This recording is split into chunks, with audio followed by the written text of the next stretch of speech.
ನೇಸರ charitable ಟ್ರಸ್ಟ್ನಿಂದ 300 ವಿದ್ಯಾರ್ಥಿಗಳಿಗೆ ತಟ್ಟೆ ಲೋಟ ವಿತರಣೆ. ಚಾಮರಾಜನಗರದ PWD ಕಾಲೋನಿಯಲ್ಲಿರುವ ಉನ್ನತೀಕರಿಸಿದ ಸರ್ಕಾರಿ ಹಿರಿಯ ಪ್ರಾಥಮಿಕ ಶಾಲೆಯ 300 ಮಕ್ಕಳಿಗೆ ನೇಸರ ಚಾರಿಟಬಲ್ ಟ್ರಸ್ಟ್ ವತಿಯಿಂದ ತಟ್ಟೆ ಲೋಟ ವಿತರಿಸಲಾಯಿತು. ಸಾರ್ವಜನಿಕ ಶಿಕ್ಷಣ ಇಲಾಖೆಯ ಉಪನಿರ್ದೇಶಕ ರಾಮಚಂದ್ರ ರಾಜೆ ಅರಸ್, ನೇಸರ ಟ್ರಸ್ಟ್ ಅಧ್ಯಕ್ಷ JC ವೀರರಾಜೆ ಅರಸ್, ಡಾಕ್ಟರ್ ಬಸವರಾಜೇಂದ್ರ, ಕ್ಷೇತ್ರ ಶಿಕ್ಷಣಾಧಿಕಾರಿ ಹನುಮಶೆಟ್ಟಿ, ಡಾಕ್ಟರ್ ಶ್ವೇತಾ ಮಾತನಾಡಿದರು. ಕಾರ್ಯಕ್ರಮದಲ್ಲಿ CRP N ಶಿವಕುಮಾರ್, ನೇಸರ ಟ್ರಸ್ಟ್ ಸದಸ್ಯರಾದ ಅನಿತಾ, ವಕೀಲರಾದ ನಿತಿನ್, ಜಿಲ್ಲಾ ದೈಹಿಕ ಶಿಕ್ಷಣ ಪರಿವೀಕ್ಷಕ ಶಂಕರ್, ತಾಲೂಕು ದೈಹಿಕ ಶಿಕ್ಷಕ ಪರಿವೀಕ್ಷಕ ಬಸವರಾಜು, BRC ರಾಜೀವ್, ಟ್ರಸ್ಟ್ ಸದಸ್ಯ ನಾಗೇಂದ್ರ ಸ್ವಾಮಿ, ಶಾಲಾಭಿವೃದ್ಧಿ ಸಮಿತಿ ಮಹಾದೇವ ಸ್ವಾಮಿ, ಮುಖ್ಯ ಶಿಕ್ಷಕಿ ಮಾಲಿನಿ, ಸಹ ಶಿಕ್ಷಕರು, ವಿದ್ಯಾರ್ಥಿಗಳು ಹಾಜರಿದ್ದರು.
ಸಹಾಯ ಬರ್ತಾ ಇರೋದ್ರಿಂದ ತಾವು ಚೆನ್ನಾಗಿ ಒಳ್ಳೆಯ ಹುದ್ದೆಗಳನ್ನು ಸ್ವೀಕರಿಸ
ಮಾಡ್ಬೇಕು?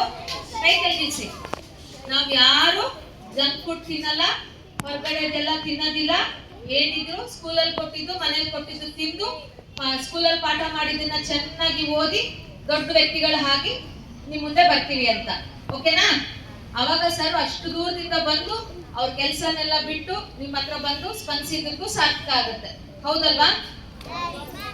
ನಿಮ್ಗೆ ಇವಾಗ ಫಾರ್ ಎಕ್ಸಾಂಪಲ್ ನಿಮ್ ಹತ್ರ ಒಂದು 4 ಚಾಕ್ಲೇಟ್ ಇರುತ್ತೆ ಅನ್ಕೊಳ್ಳಿ. ಹೌದಾ? 4 ಚಾಕ್ಲೇಟ್ ಇರೋದನ್ನ ಯಾರು 4ನ್ನು ಬೇರೆಯವ್ರಿಗೆ ಕೊಡ್ಬೇಕು ಅಂತ ಇಷ್ಟಪಡ್ತೀರಾ?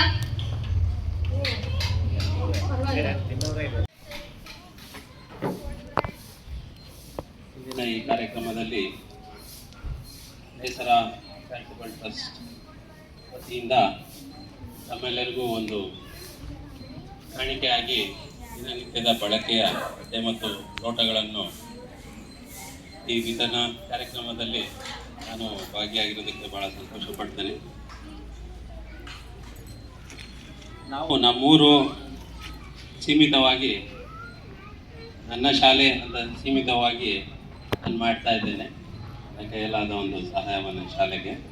ಆದರೆ ಈ ನೇಸರ ಟ್ರಸ್ಟ್ ವತಿಯಿಂದ ಇವರು ಕರ್ನಾಟಕದಾದ್ಯಂತ ಎಲ್ಲ ಶಾಲೆಗಳಿಗೂ ಒಂದು ಶಾಲೆಗೆ ಬೇಕಾಗಿರುವಂಥ ಪರಿಕರಗಳನ್ನು ಕೊಡ್ತಾ ಇರೋದು ಬಹಳ ಶ್ಲಾಘನೀಯ.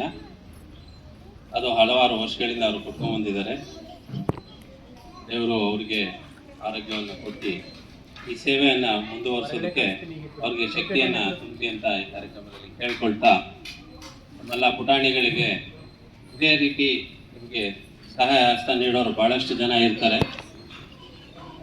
ಅವರಿಗೆ ಎಲ್ಲಿ ತೃಪ್ತಿ ಆಗುತ್ತೆ ಅಂದರೆ, ನೀವು ಈ ಸಹಾಯನ ಪಡ್ಕೊಂಡು ನೀವು ಮುಂದೆ ಬಂದು ಒಳ್ಳೆ ವ್ಯಕ್ತಿಗಳಾಗಿ, ಒಳ್ಳೆ ಪ್ರಜೆಗಳಾಗಿ ದೇಶ ಸೇವೆಯನ್ನು ಮಾಡಿ ತಮ್ಮ ತಂದೆ ತಾಯಿಗಳನ್ನ ನೋಡಿಕೊಂಡು ಮುಂದೆ ಬಂದರೆ ಅದರಲ್ಲಿ ನಮಗೆಲ್ಲ ಒಂದು ತೃಪ್ತಿ ಕಾಣುತ್ತೆ. ಸಹಾಯ ಅನ್ನೋದು, ದಾನ ಅನ್ನೋದು ಬಹಳ ದೊಡ್ಡದು. ಆದರೆ ಅದರ ಸದ್ಬಳಕೆ ಆಗ್ತಾ ಇದೆಯಾ ಅಂತ ನೋಡೋದು ಬಹಳ ಮುಖ್ಯ ಆಗ್ತದೆ. ಅದನ್ನು ಉಪಯೋಗಿಸ್ಕೊಂಡು ಮೇಲೆ ನೀವು ಬರ್ತಿರಲ್ಲ, ಅದನ್ನು ನೋಡಿದಾಗ ನಮಗೆ ಸಿಗುವಂಥ ಆನಂದ ಮತ್ತೆ ಅದರಲ್ಲೂ ಸಿಗೋದಿಲ್ಲ. ಆವಾಗ ನಮಗೆ ಅದೊಂದು ಸಾರ್ಥಕತೆ ಅಂತ ಕಾಣಿಸುತ್ತೆ. ಹಾಗಾಗಿ ಮಕ್ಕಳೇ, ತಾವುಗಳೆಲ್ಲ ಇದನ್ನು ಉಪಯೋಗಿಸ್ಕೊಂಡು ಒಳ್ಳೆ ಪ್ರಜೆಗಳಾಗಿ ದೇಶ ಸೇವೆ ಮಾಡಿ ಮುಂದೆ ಬಂದು ಇವರಿಗೆಲ್ಲ ಒಂದು ಸಂತೋಷವನ್ನು ಕೊಡಬೇಕು ಅಂತ ಹೇಳ್ತಾ ಮಾತು ಮುಗಿಸ್ತಾ ಇದ್ದೇನೆ. ವಂದನೆ. ಅಧ್ಯಕ್ಷರಾದಂತಹ ಶ್ರೀಯುತರು. ಹಾಗಾಗಿ ಅವರು ದತ್ತು ತೆಗೆದುಕೊಂಡ ನಂತರ ಸುಮಾರು 5 ಎಲ್ಲ ಸನ್ಮಾನ್ಯರಿಗೂ ವಂದಿಸುತ್ತಾ ಈ ಒಂದು ಪ್ರಾಸ್ತಾವಿಕ ನುಡಿಯನ್ನು ಹೇಳಲಿಕ್ಕೆ ಇಷ್ಟಪಡ್ತೇನೆ.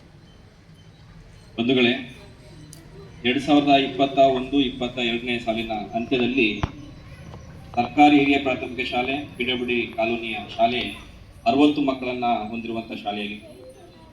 ಈ ಶಾಲೆಯಲ್ಲಿ ಓದಿದಂತಹ ಹಿರಿಯ ವಿದ್ಯಾರ್ಥಿ ಶ್ರೀಯುತ ಬಸವರಾಜೇಂದ್ರ ಡಾಕ್ಟರ್ ಅವರು ಈ ಶಾಲೆಯನ್ನು ನಾನು ಮೇಲ್ದರ್ಜೆಗೆ ತೆಗೆದುಕೊಂಡು ಹೋಗಲಿಕ್ಕೆ ಪಣವನ್ನು ತೊಟ್ಟು ಆ ದಿನ 21-22ನೇ ಸಾಲಿನಲ್ಲಿ ಅವರು ದತ್ತುವನ್ನು ತೆಗೆದುಕೊಳ್ತಾರೆ. ದತ್ತು ತೆಗೆದುಕೊಂಡ ನಂತರ ಸಾಕಷ್ಟು ಬದಲಾವಣೆಗಳಾಗ್ತವೆ. ಆ ಬದಲಾವಣೆಗೆ ಕಾರಣೀಭೂತರು, ಸಾಕ್ಷೀಭೂತರಾಗಿ ಇಂದಿನ 25-26ನೇ ಸಾಲಿನಲ್ಲಿ